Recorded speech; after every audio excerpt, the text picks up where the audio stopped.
नमस्कार, मैं सुगोविंद द्विवेदी आप सभी का अपने YouTube चैनल टीएल लर्नर्स पर हार्दिक स्वागत करता हूं, अभिनंदन करता हूं, वंदन करता हूं।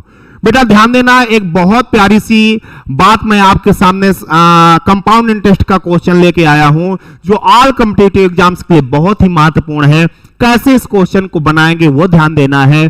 कहता है ब्याज की गणना वार्षिक चक्रवृद्धि आधार पर करने पर 10% वार्षिक चक्रवृद्धि ब्याज की दर पर निवेशित कोई धनराशि 2 वर्ष में 10,164 रुपए हो जाती है। निवेश की गई धनराशि ज्ञात करो। बेटा इसमें क्या चीजें दी गई हैं, क्या पूछ रहा है, उस पर हम चर्चा करेंगे।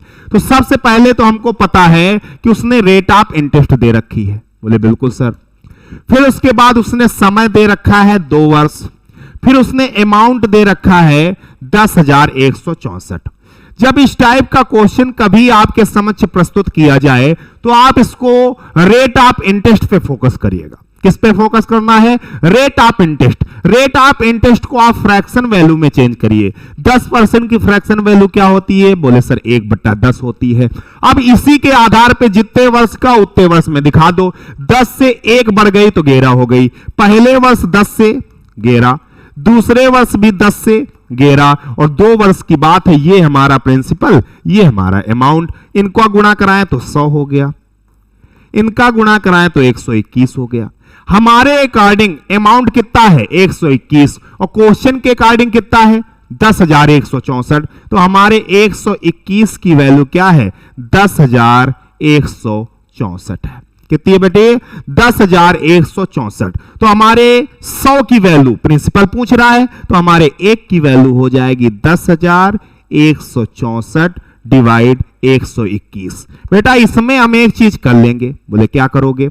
हम कट करेंगे 11 से 11 बार, फिर 11 9 99, 11 दूनी 22, 11 चौको 44, फिर 11 से कट हो जाएगा और 11 8 88 और 11 चौको 44। तो हमारे 1 की वैल्यू 84 आ गई। हमारे 1 की वैल्यू क्या आ गई? 84।